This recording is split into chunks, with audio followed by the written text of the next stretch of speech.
देखिए कुछ बातें तो ऐसी हैं जो हस्बैंड से बिल्कुल भी नहीं करनी चाहिए, उसको करेंगे अगर तो लड़ाई झगड़ा होगा, माहौल अशांत होगा। वहीं कुछ बातें ऐसी हैं अगर हम हस्बैंड से करेंगी तो आपसी रिश्ता बेहतर बनेगा और माहौल भी शांत रहेगा। अब ये तो हर एक वाइफ चाहती है, हर एक वाइफ तो यही चाहती है ना, घर का माहौल एकदम शांत रहे, रिश्ता बेहतर बने, चाहती है ना। तो आज की वीडियो इसी बारे में कि ऐसी क्या बातें हैं, ऐसी क्या बातें हैं जो हमें अपने हस्बैंड से जरूर करनी चाहिए। सबसे पहली बात, कोई फैमिली इशू है, कोई फैमिली प्रॉब्लम है, जरूर डिस्कस करनी चाहिए। आमतौर पे क्या होता है कि वाइफ करती नहीं है हस्बैंड से बात, इस बारे में करती नहीं है, मतलब वो ये सोचती है कि इनको तो पता ही लग जाएगा, इनको तो समझ ही आ जाएगा। मतलब एक तरह से हस्बैंड को वो माइंड रीडर समझती है कि ये तो समझ ही लेंगे मेरे मन में क्या चल रहा है, मैं कितनी प्रॉब्लम में हूँ। पर बोलनी चाहिए, बोलती नहीं है। तो हस्बैंड को फॉर ग्रांटेड नहीं लेना कि ये तो समझ ही जाएंगे या इनको बताने की क्या जरूरत है, इतना तो इनको पता ही होना चाहिए। बोलना चाहिए, अपने मुंह से बताना चाहिए। अब जैसे कि एक लेडी है, उसकी जॉइंट फैमिली है, तो उसके चलते उसको बहुत काम रहता है, मतलब दिन भर उसको सांस लेने तक की फुर्सत नहीं मिलती। उसका ये मन है कि एक हेल्पर हो, पर वो ये क्या सोच रही है कि इनको तो पता ही होगा, इनको दिखता नहीं है क्या, मतलब इतना काम रहता है मेरे को, ये सोच। या एक लेडी है, उसकी जो मदर इन लॉ है ना, वो बात बात पे ताने देती है, बात बात पर शिकायतें करती रहती है, मतलब उसके सामने उसके लिए नेगेटिव भी बोलेगी, उसको तंग भी करेगी। तो अपने एंड पर तो वो जो वाइफ है वो बहुत कुछ ठीक करने की कोशिश कर चुकी, मतलब रीजन भी पूछ रही है उनसे, अपनी मदर इन लॉ से, क्या वजह है, मैं ठीक करती हूँ, पर उनकी नेचर है ना वो बदल ही नहीं रही, वो ठीक ही नहीं हो रहे। तो जरूर बात करनी चाहिए इस बारे में अपने हस्बैंड से कि बताओ मैं क्या करूं, इसको समझने की जरूरत है। देखिए बात करेंगे तभी बात बनेगी, नहीं तो फिर बातें बनेगी, लड़ाई झगड़ा होगा अलग, संबंध खराब होंगे अलग। तो इस चीज पर जोर देने की, कहीं भी कोई फैमिली इशू आता है, किसी के बारे में भी आता है, हस्बैंड प्रायोरिटी होनी चाहिए, मतलब सबसे पहले उन्हीं से बात करनी है और खुल के करनी है। अब आती है दूसरी बात, कोई सपना है, कुछ करना चाह रही हैं, उस बारे में अपने हस्बैंड से खुल के, जैसे एक शादी हुई अभी, तो वो चाह रही है जॉब करना, हस्बैंड से बात कर नहीं रही, क्योंकि पहले तरह की कोई बात नहीं हुई थी, अगर अब की तो हस्बैंड को अजीब सा लगेगा, बुरा लगेगा, तो वो चुप है, नहीं कर रही बात, पर उसका मन है, सपना है एक तरह से। अच्छा फिर जैसे मान लीजिए शादी को 8-10 साल हो गए, बच्चे अपना स्कूल में बिजी हैं, हस्बैंड अपना ऑफिस में बिजी है, तो एक वाइफ है पूरा दिन घर पे रहती है, उसके पास बहुत टाइम है, कुछ करना चाह रही है क्रिएटिव। तो इस बारे में कि भाई मैं भी कुछ काम करूं, जैसे आजकल का माहौल देख रही है कि किस तरह से लेडीज आगे आ रही है, किस तरह से घर बैठे बैठे वो काम भी करती हैं, तो हस्बैंड से इस बारे में बात करूं तो ये जरूर करनी चाहिए, भाई मैं भी कोई सोर्स ऑफ इनकम जनरेट करूं, पैसे कमाऊं मैं घर बैठे बैठे, तो मैं क्या कर सकती हूँ। तो इस बारे में जरूर बात करनी चाहिए। देखिए हो सकता है 3-4 साल पहले या 5-7 साल पहले हस्बैंड ने मना कर दिया हो, पर आज बात कुछ और है, समय बदल रहा है ना, तो हो सकता है समय बदलते के साथ उनकी सोच में भी बदलाव आए, उनको भी लगे कि हाँ भाई ठीक है, अगर कर सकते हैं तो करिए, जरूर करिए। पर बात करने से पहले अपना होमवर्क जरूर करना है। होमवर्क कैसे कि जो मैं चाह रही हूँ करना, किस तरह से करूंगी, मतलब एक प्लानिंग करके, सॉलिड प्लानिंग हो कि इस तरह से करूंगी, इतने टाइम करूंगी, ये रहेगा, इतना खर्चा आएगा और इस तरह से होगा और इतना सोर्स ऑफ इनकम जनरेट हो सकता है, इतना पैसा मैं कमा सकती हूँ। इस तरह से पूरा सॉलिड प्लान बनाकर उनके सामने रखें, फिर मतलब ही नहीं कि ना हो जाए, मतलब ही नहीं ना हो जाए। तो इस बारे में खुलकर, मतलब अंदर ही अंदर बात को नहीं रखना, जो चाह रहे हैं ना वो हस्बैंड से जरूर क्लियर करना ही है, मतलब एज्यूम करके नहीं बैठना, नहीं नहीं ये तो मना कर देंगे, आप खुद तो कंफर्ट जोन से बाहर निकलिए, आलस तो आप में आ रहा है और फिर नाम उनका लगा देते हैं, नहीं नहीं वो नहीं चाह रहे थे, इसलिए खुलकर बात करनी चाहिए। अब आती है तीसरी बात, घर गृहस्थी में छोटी मोटी बातें तो चलती रहती है, पर अपने इमोशंस को दबाकर नहीं रखना, बिल्कुल भी नहीं रखना, मतलब किसी भी तरह का डाउट है तो उसको क्लियर जरूर करना है, अपने मन में नहीं रखना।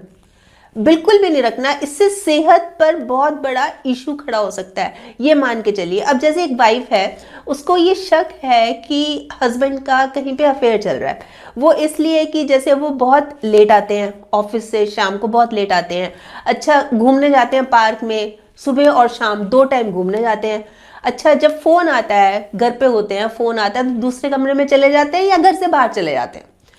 तो इस चक्कर में उसको ये डाउट है ना, इस चक्कर में ऑफिस फोन करती रहती है वो, दिन में 2-2 3-3 बार रिसेप्शन पे कि भाई उनसे बात करनी है, फिर वो बोलेंगे मीटिंग में, अच्छा मीटिंग में किसके साथ बैठे हैं, किसके साथ हो रही है मीटिंग, मतलब ये जानने की कोशिश करती है। जैसे वो हस्बैंड घूमने जाते हैं पार्क में तो बच्चों को साथ भेज देती है कि देखना पापा किसके साथ घूमते हैं, किसके साथ बातें करते हैं। या जब हस्बैंड इधर उधर हुए तो उनका फोन चेक करने लगती है कि किससे बात हुई, कितनी बात हुई, व्हाट्सएप कॉल किसकी थी, किससे बात हुई, कितनी देर बात हुई, मतलब इस तरह की बातें। तो देखिए पहली बात तो ये कि जब तक आप 100% श्योर ना हो ना, तब तक शांत रहना चाहिए। मतलब आप ये मान के चलिए कि जहां से जब से शक की एंट्री होती है ना, प्यार और विश्वास उसी रास्ते से बाहर निकल जाता है और वो लौट के भी नहीं आता। तो 10 बार सोचिए, अपने आप को मन ही मन कंफर्म कीजिए। मतलब अगर आपके पास बिल्कुल ही प्रूफ है, पक्के प्रूफ है, ऐसे नहीं है कि भाई पार्क में घूमने जा रहे हैं, किस ले जा रहे हैं, किसी लड़की का चक्कर है, या फिर फोन पे बात कर रहे हैं, दूसरे रूम में चले गए, जरूर मेरे से कोई छुपा रहे हैं, ये चीजें मत, मतलब एज्यूम मत कीजिए, मन में मत सोचिए कि ये हो सकता है, ये हो सकता है, उसकी वजह से डाउन होती जा रही है, रीजन कोई और भी हो सकते हैं ना, आप इस तरह से मत सोचिए। पर अगर 1% भी आपको डाउट है ना, खुल के बात कीजिए कि क्या वजह है इसकी, मतलब इस तरह से हो रहा है, मेरे मन में थोड़ी सी चिंता है, शंका है, आप उसको क्लियर कीजिए, खुल के बात करनी है। अच्छा एक बात और मैं कहना चाहूंगी, जब मैं बात करती हूँ ना कि खुल के बात करो, तो खुल के का ये मतलब नहीं होता कि जोर जोर से करो, चिल्ला के करो, मतलब रूडली करो, ये मतलब नहीं है। खुल के मतलब है सारी बात। और सारी बात कैसे कि पहले अपना होमवर्क तैयार किया हो, भाई किस समय आपको डाउट हुआ था, कब लगा था, क्यों लगा था, ताकि जब आप बात करने बैठो ना तो सारी बातें क्लियर हो जाए एक ही बारी में। फिर ये ना ओहो ये बात कहना भूल गई थी, ओहो वो बताना भूल गई थी, पहले आप खुद प्रिपेयर हो, तब खुल के मतलब सारी बात। पर जो आपका लहजा हो ना, बिल्कुल सभ्य होना चाहिए, ऐसे तुनक के या टॉन्टिंग वे में इस तरह से नहीं होना चाहिए। ये बातें अच्छी नहीं लगती, ये बातें कल को हमारे ऊपर भी आ सकती हैं, और ये देख लीजिए कि ये बातें सुन के कैसा लगेगा, अच्छा नहीं लगता। इसलिए जब भी बात करें ना, बहुत अच्छे नर्म लहजे में, सभ्य लहजे में, क्योंकि ये है आपके संस्कार, समझ रही हैं आप इस बात को। तो जब भी बात करनी है बेशक क्लियर कीजिए, खुल के कीजिए, पर आराम से। अब आती है चौथी बात, कोई बात छिपानी नहीं है, झूठ नहीं बोलना। मतलब बात कर रहे हैं तो ये नहीं है कि बात कर रहे हैं तो झूठ भी बोल दिया, झूठ बिल्कुल नहीं बोलना। अब जैसे कि एक वाइफ है, उसकी फैमिली में मतलब उसके जो पेरेंट साइड है, उसके मायके साइड पे है, तो उनको ना पैसे की जरूरत पड़ी, हस्बैंड से बिना पूछे उसने 20,000 रुपये उनको दे दिए। अब जब हस्बैंड को जरूरत पड़ी 20,000 की, उन्होंने अपनी वाइफ के पास रखवाए हुए थे, उन्होंने पूछा वो कहाँ है, तो एक बार तो आप ले गए थे, हाँ आप तब निकाल के ले गए थे, अच्छा मैं देखती हूँ कहीं और ना रखे हो, या मुझे ऐसा लग रहा है कि आपने उनको दिए थे, मतलब झूठ पे झूठ, झूठ पे झूठ। तो ये चीज नहीं करनी। अगर मायके वालों को या किसी को भी जरूरत है ना, तो उनसे खुल के डिस्कस करना है, भाई उनको पैसे की जरूरत है, आप बताओ कि मुझे क्या करना चाहिए। मतलब आप ना अब ये मत समझिए कि आप अब 2 लोग हैं, एक परिवार है, मिलके रहना है, जो भी काम करना है मिलके करना है। अब आप ये देखिए, आप हस्बैंड पे शक कर रही हैं, तो क्या हस्बैंड आप पे शक नहीं करेंगे कि इसको दिए थे 20,000, इसने किसको दे दिए? उनके माइंड में नहीं आएगी गलत बात? तो खुल के, जब हमें बुरा लग सकता है तो क्या उनको बुरा नहीं लगेगा?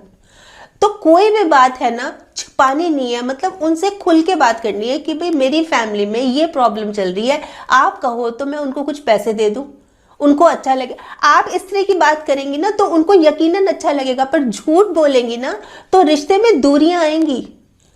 मतलब बात बात पे झूठ बोलने लगेंगी, आप बात भी कर रही हैं, उल्टा झूठ भी बोल रही हैं और बार बार झूठ बोल रही हैं। तो ये चीज नहीं होनी चाहिए। आप बात कीजिए, खुल के बात कीजिए। पर झूठ नहीं बोलना, कोई भी बात छिपानी नहीं है उनसे। अब आती है पांचवी बात, जब भी हस्बैंड काम के लिए बाहर जाए तो अच्छे से उनको सी ऑफ करना है, मतलब स्माइल के साथ और वेव करके उनको बाय करना है, और ये भी बोलना है आप अपना ख्याल रखना। और खाना जो पैक करके दिया वो फिनिश होना चाहिए, आपके फेवरेट बनाए हैं राजमा चावल, मतलब इस तरह की बात कि उनको अच्छा लगे।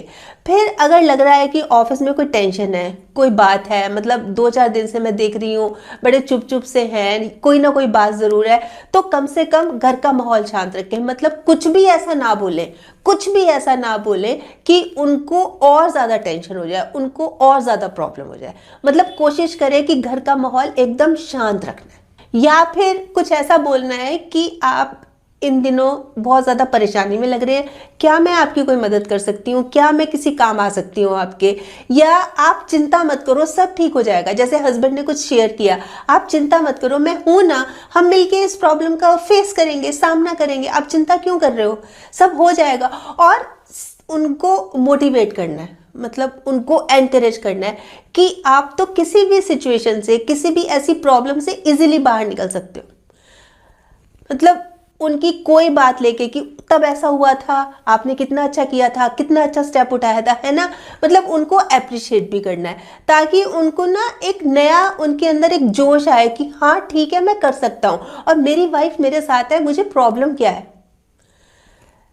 इस तरह की बातें अगर हम टाइम टू टाइम करते रहेंगे, मतलब चाहे उनको मोटिवेट करना है, चाहे उनको अप्रिशिएट करना है, चाहे उनको एनकरेज करना है, कुछ भी भाई मैं आपके साथ हूँ, आप चिंता मत करो, सब ठीक हो जाएगा, सब ठीक हो जाएगा, ये समय भी निकल जाएगा। मतलब कुछ भी ऐसा बोलना है ताकि उनमें एक अलग जोश आए, बहुत फर्क पड़ता है। मतलब उनको भी लगता है कि हाँ कोई है मेरा अपना, कोई बहुत खास है, मतलब इनडायरेक्ट वे में हम उनको स्पेशल फील करा रहे हैं, जो कि हमें समय समय पर कराना ही है। इन्हीं बातों से तो बनता है रिश्ता, इन्हीं बातों से संबंध होते हैं गहरे। देखिए रिश्ता बड़ी बड़ी बातें करने से नहीं, बल्कि छोटी छोटी फीलिंग्स को समझने से गहरा होता है। और रिश्ते की कदर पता है किस तरह करनी चाहिए, पैसे की तरह। जैसे पैसे को कमाना तो बहुत मुश्किल है, गंवाना आसान है, ऐसे ही रिश्ते को भी कमाना बहुत मुश्किल है, गंवाना बहुत आसान है। तो इसको सहेज के रखिए, मतलब बना के रखिए और बातें करते रहिए, बहुत फर्क पड़ेगा रिश्ते में, बहुत बेहतर बनेगा रिश्ता।